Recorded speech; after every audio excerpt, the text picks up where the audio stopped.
नमस्कार दोस्तों, स्वागत है आपका मेरे चैनल स्टडीहॉलिक में। आज हम 18th सेंचुरी के समय हमारी फ्रेंच सोसाइटी कैसी थी, किस तरीके से ऑर्गेनाइज थी, उसके बारे में पढ़ेंगे और डिटेल में डिस्कस करेंगे। और अगर हमारे इस लेसन का इंट्रोडक्शन पार्ट अभी तक आपने नहीं देखा है तो मैं डिस्क्रिप्शन में इसकी लिंक दे दूंगा, आप वहां से जाके देख सकते हैं। सो बिना किसी देरी के लेट्स गेट स्टार्टेड। 1774 ये एक ऐसा समय है जब फ्रांस में एक नया चेंज आने वाला था। 1774 में लुइस 16 फ्रांस की गद्दी पर विराजमान हुए और 20 वर्ष की आयु में उनकी शादी ऑस्ट्रिया की प्रिंसेस मैरी एंटोनेट से हुई। गद्दी पर बैठने के बाद ही जो नया राजा था यानी लुइस 16 था, उसने खाली राजकोष पाया, क्योंकि लंबे समय से फ्रांस युद्ध में इन्वॉल्व थे। इसलिए फ्रांस के वित्तीय संसाधन यानी फाइनेंशियल रिसोर्सेज खत्म हो चुके थे।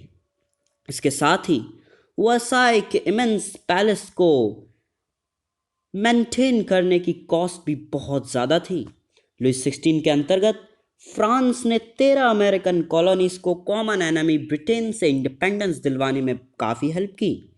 इस वॉर ने मोर देन $1 बिलियन लिवर्स का कर्ज फ्रांस पे चढ़ा दिया और 13 अमेरिकन कॉलोनीज को ब्रिटेन से इंडिपेंडेंस दिलवाने के लिए जो युद्ध हुआ था उसके कारण फ्रांस पे 2 बिलियन लिवर्स का और कर्ज बढ़ गया। एंड लिवर्स जो थी वो 1794 से पहले फ्रांस की यूनिट करेंसी हुआ करती थी। जो जमींदार थे यानी लैंडर्स थे जिन्होंने फ्रांस को कर्जा दिया था, वह अब अपने कर्जों पर यानी लोन्स पर 10% ब्याज लगाना स्टार्ट कर दिए थे, यानी ब्याज मतलब इंटरेस्ट। तो फ्रेंच गवर्नमेंट वॉज ऑब्लिग्ड, तो फ्रेंच गवर्नमेंट जो थी वह बंध चुकी थी अपने रेगुलर एक्सपेंसेस को पूरा करने के लिए, जैसे आर्मी को चलाना, कोर्ट को चलाना, गवर्नमेंट ऑफिसेज या यूनिवर्सिटीज़ चलाना। इन सब के लिए उन्हें टैक्सेस को पे करना, टैक्सेस को इंक्रीज करना अनिवार्य हो गया था, यानी इम्पॉर्टेंट हो गया था। अब मैं आपको बताऊंगा कि फ्रेंच सोसाइटी 18वीं शताब्दी के समय कितने एस्टेट्स में बटी हुई थी। तो फ्रेंच सोसाइटी 3 एस्टेट्स में बटी हुई थी और केवल थर्ड एस्टेट को ही टैक्सेस पे करने पड़ते थे। टैक्सेस को हिंदी में कहते हैं कर।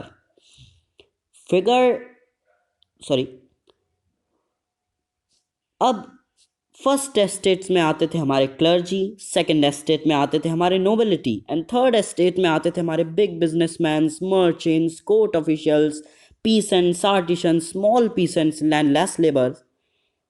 एंड पीसेंट्स जो थे, अकेले पीसेंट्स, अकेले किसान, पूरे फ्रांस की कुल जनसंख्या का 90% भाग रखते थे और उनमें से कुछ ही लोग ऐसे थे जिनके पास खुद की ज़मीन थी और वो इस पे खेती करते थे। एंड क्लर्जी एंड नोबिलिटी को समाज के द्वारा कुछ विशेषाधिकार दिए गए थे, जन्म से ही दिए गए थे। और इनमें से सबसे इम्पॉर्टेंट जो विशेषाधिकार था वो था कि इन्हें टैक्स ही पे करना नहीं पड़ता था। तो जो पूरे राज्य का टैक्स था वो थर्ड एस्टेट पे करता था। इनमें कुछ फ्यूडल ड्यूज भी शामिल थे एंड जो ये फ्यूडल ड्यूज थी वो ये लोग किसान से वसूलते थे। अब किसान तो टैक्सेस का मारा हो गया था। समझ में आ रही है क्या बात? तो अगर आपको ये वीडियो पसंद आ रही है तो दबा दीजिए लाइक के बटन को। मुझे यकीन है कि आपको ये वीडियो ज़रूर पसंद आ रही होगी। सो आइए हम अपनी कहानी को जारी करते हुए आगे बढ़ते हैं। तो जो सारे फ्रांस का जो टैक्सेस थे वो केवल और केवल थर्ड एस्टेट को पे करने पड़ते थे। एंड जो पीसेंट्स थे, हमारे किसान भाई थे और जो हमारे नौकर लोग थे, वो इन लोगों के घरों पर, इनके खेतों में काम करने पर मजबूर थे। एंड जो चर्च था वह भी पीसेंट से एक तरह का कर वसूला करता था जिसका नाम था tights. And finally third estate के सभी मेंबर्स को राज्य को पे करना पड़ता था टैक्सेस। इनके साथ साथ एक इसमें डायरेक्ट टैक्स भी शामिल था जिसका नाम था टाइल, और भी कई सारे इनडायरेक्ट टैक्सेस किसानों से वसूले जाते थे।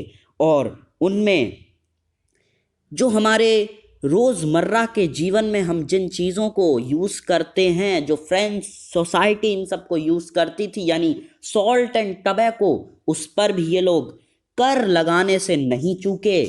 इस पर भी ये लोग किसानों से टैक्स वसूलते थे और इसके कारण फाइनेंशियल एक्टिविटीज का एक बर्डन केवल और केवल थर्ड एस्टेट को पे करना पड़ता था। और ये एक बहुत ही बड़ा अन्याय था एंड ये बहुत ही बड़ी एक नाइंसाफी की थी थर्ड एस्टेट के साथ। इसके मैं बिल्कुल खिलाफ हूं। अगर आप भी इस बात से सहमत नहीं हैं तो मुझे कमेंट करके बताइए। अब मैं आपको फ्रांसीसी क्रांति के उस मोड़ के तरफ ले जाने वाला हूं जिसके कारण ये क्रांति हुई। फ्रांस की जनसंख्या 1715 में 23 मिलियन थी एंड फ्रांस की जनसंख्या 1789 में 23 मिलियन से बढ़कर 28 मिलियन हो गई। इसके कारण जो अनाज था, फूड ग्रेन्स थी, उनकी मांग तेजी से बढ़ रही थी और जो अनाज का उत्पादन था वो उस तरीके से नहीं बढ़ रहा था जिस प्रकार मांग हो रही थी। तो ब्रेड के प्राइस, यानी जो ब्रेड थी वो फ्रांस के लोगों की एक स्टेपल डाइट मानी जाती थी उस समय और सारे लोग ब्रेड को ही खाते थे। तो जो ब्रेड की प्राइस थी वो आसमान छूने लगी और जो बहुत सारे वर्कर्स थे जो वर्कशॉप्स पर एज अ लेबरर्स काम करते थे, उनके साथ भी काफ़ी ज़्यादा नाइंसाफ़ी हो रही थी। उनके वेतन शॉपकीपर्स के द्वारा फिक्स कर दिए गए, लेकिन जो उनके वेतन थे वो अनाज की बढ़ती हुई प्राइजेस के साथ मैच नहीं कर रहे थे। इसलिए काफ़ी सारे लोग भूखे मर रहे थे और फ्रांस में एक ऐसा समय आ गया था जिसमें लोग भुखमरी का शिकार हो रहे थे, बेरोजगारी का शिकार हो रहे थे। और सबसे बुरी जो बात थी वो हुई जब सर्दी के मौसम में हार्वेस्ट, यानी जो खेत थे वो नष्ट हो जाया करते थे ड्रॉट के कारण, और इसे हम सबसिस्टेंस क्राइसिस के नाम से जानते हैं। ओके,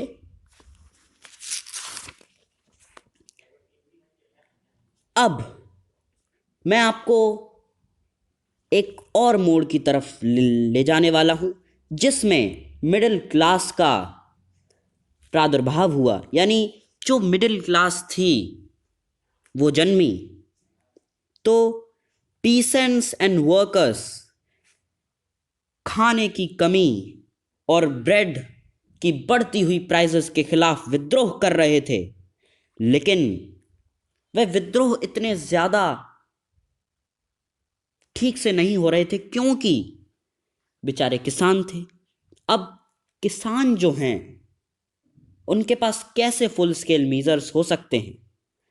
तो इन सब व्यवस्थाओं की कमी के कारण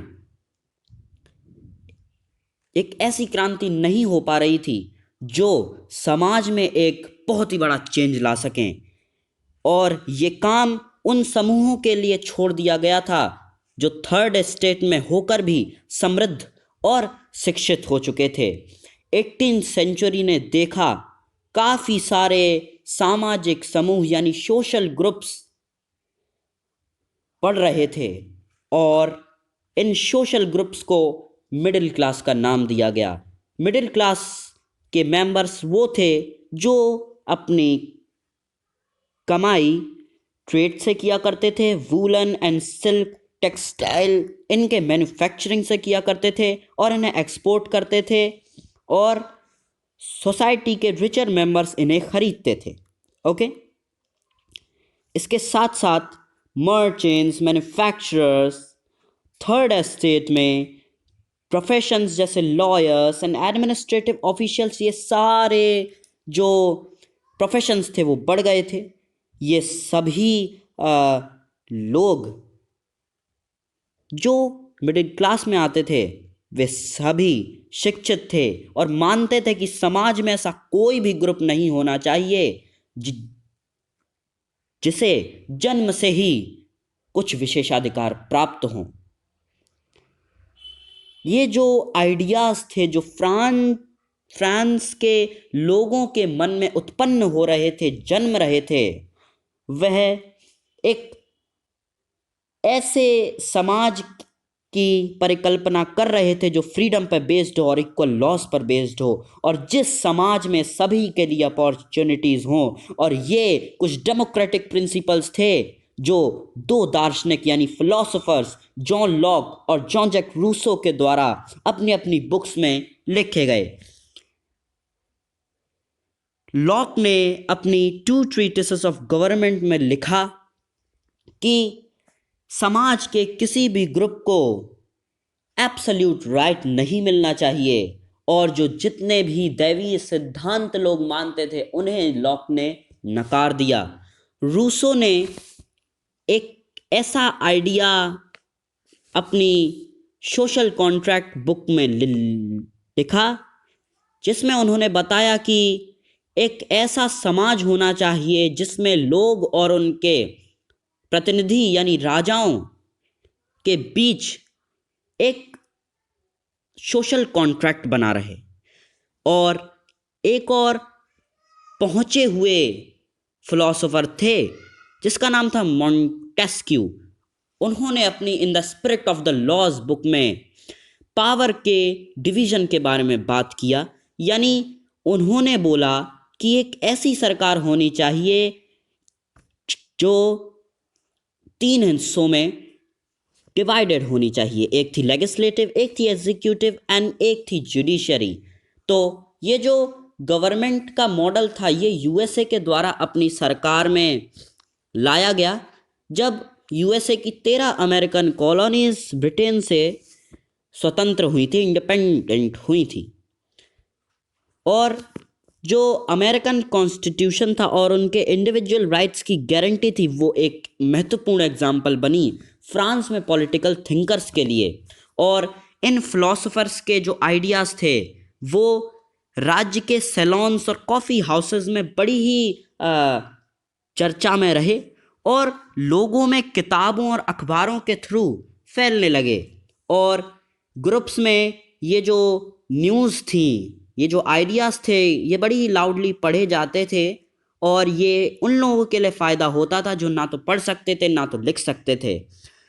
जब लुई 16 की ये न्यूज़ सामने आई लोगों के कि लुई 16 और ज़्यादा टैक्सेस इंक्रीज करना और लोगों पर टैक्सेस को लगाने के लिए योजनाएं बना रहा है, तब राज्य में एक गुस्सा उत्पन्न हुआ, एक एंगर उत्पन्न हुआ। और क्यों नहीं होगा, थर्ड एस्टेट के ऊपर इतने अत्याचार जो हो रहे थे और इसी के कारण लोगों ने विद्रोहों में पार्टिसिपेट करना स्टार्ट कर दिया और इसी प्रकार फ्रेंच रेवोल्यूशन चलता गया चलता गया चलता गया।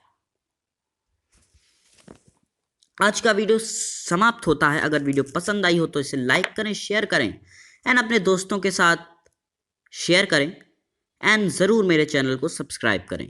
तब तक के लिए गुड बाय, टेक केयर।